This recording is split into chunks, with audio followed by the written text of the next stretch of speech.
جاء عامر المهدي منصور حجاج عن منطقة جنوبية اللہ کے اس نیک بندے کی سٹوری سن کر آپ ضرور حیران ہو جائیں گے۔ یہ ہے لیبیا کا عامر، جنہوں نے کئی سالوں سے ارادہ رکھا تھا کہ میں حج پہ جاؤں گا، اور پیسے جمع کر کے آخرکار ان کا ٹکٹ بھی ہو گیا۔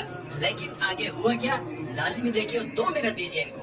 عامر جیسے ہی حج کے لیے ایئرپورٹ پہنچا تو پاسپورٹ میں مسئلے کی وجہ سے ان کو جہاز میں بٹھانے سے منع کر دیا، اور تمام مسافروں کا نام لے لے کر سیٹوں پہ بٹھا دیے گئے، اور جہاز نے حج کی طرف اڑان بھر لیے۔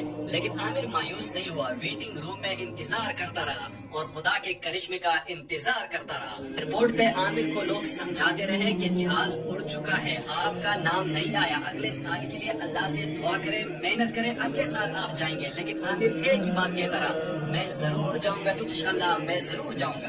ادھر رب کو کچھ اور منظور تھا۔ جیسے ہی طیارہ ہوا میں بلند ہوا، اچانک اس میں فنی خرابی آ گئی اور کچھ ہی دیر بعد اسی ایئرپورٹ پہ لینڈ کر گیا۔ عامر کو جیسے ہی معلوم ہوا کہ جہاز لینڈ کر گیا اور ایئرپورٹ حکام نے ان کو بٹھانے کی اجازت طلب کی، تو پائلٹ نے سیڑھیاں کھولنے سے انکار کر دیا۔ کچھ ہی دیر بعد فنی خرابی دور ہو کر جہاز ایک مرتبہ پھر فضا کی طرف بلند ہوا، اور اس بار بھی عامر نہیں لے جا سکے۔ لیکن یہ مرد مومن نہ مایوس ہوا، نہ گھر واپس چلا۔ حکام نے دوبارہ ان کو سمجھانے کی کوشش کی کہ اب ساری امیدیں ختم ہو گئی، اب آپ گھر چلے جائیں۔ لیکن اس بار ان کا جواب لبریز تھا، کہا کہ ان الطیارۃ لن تذهب بدونی وانها ستعود، یہ جہاز میرے بغیر نہیں جائے گا، یہ پھر لوٹے گا۔ اور حیرت انگیز طور پر وہی ہوا۔ آدھا گھنٹہ جہاز اڑانے کے بعد ایک اور فنی خرابی کی وجہ سے اسے ایئرپورٹ پر دوبارہ لینڈ کر گیا، اور اس بار پائلٹ نے اسپیشل اعلان کر دیا کہ جب تک عامر سوار نہیں ہوگا میں جہاز نہیں اڑاؤں گا۔ ناظرین، یہ صرف کہانی نہیں ہے، یہ کل کا واقعہ ہے جو پوری دنیا میں رپورٹ ہوا، اور سعودی شاہی خاندان نے ان کو اسپیشل استقبال کیا، اور جب وہ حجاز مقدس پہنچا تو انہوں نے کہا